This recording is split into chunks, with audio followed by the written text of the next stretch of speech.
The investigation continues tonight into a deadly fire at a Newport condo complex. One man was killed, many others forced out into the cold. Eyewitness News reporter Girard Avenue breaks down what officials believe may have started the fire. Live from Newport now. Girard. Shannon, good evening. No identities of the man or the woman involved here. Fire broke out around 4:30 this morning here at the Bridgeview condominiums on Girard Avenue, and that 70-year-old Newport man unable to make it out, pronounced dead at the hospital. His wife did escape. A neighbor and a police officer found her outside the condo covered in soot. The neighbor tells us the officer tried going in, but the heat and smoke kept him back. Newport Fire Marshal Wayne Clark on where it's believed the fire started. The homeowner was cooking at the time. He was actually up at it from the reports that we've gotten, and that coincides with what we see in the kitchen area. We haven't seen any indications, nor have the people that originally were on the scene say that they heard any smoke detector sounding.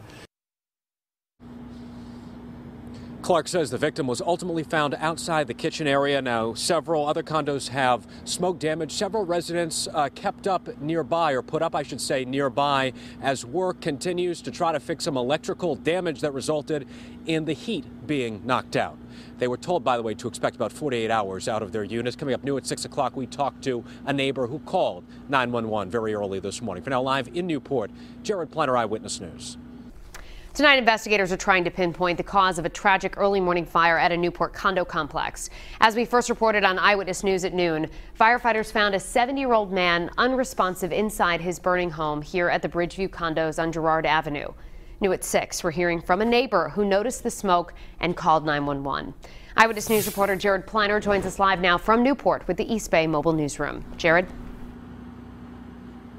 Shannon, fire investigators with the state and the city say this appears to have been a cooking fire and accidental. A 70-year-old Newport man dies when his condo burns. Fire broke out at the Bridgeview condominiums on Girard Avenue around 4:30 this morning. Jim Marizzetti is an upstairs neighbor, happened to be awake, and called 911. I'm having coffee and I caught the scent of burning candle, it smelled like. Soon, smoke rising. Marizzetti and a police officer found the victim's wife outside, covered in soot. We asked her if there was anybody else inside, and she said her husband was. The officer went in. He hit the floor, started crawling on his belly, and yelling for the guy, and there was no response. The ceiling started to fall, so he backed out. Fire investigators say as of Thursday afternoon, they hadn't found any smoke detectors, and neighbors hadn't heard any going off in the unit. Crews stopping the fire before it crawled up the walls. If it had gotten into there, it could have just gone and spread everywhere. So 10 minutes more, could have been a whole different ballgame. To be clear, investigators saying other units' detectors were heard going off, were in fact activated. Jim Marizzetti, along with other residents here, put up nearby, told to expect about 2 days as workers tried to restore the heat after electrical power or damage to the electrical system knocked that heat out. Live in Newport tonight, Girard Avenue, Eyewitness News.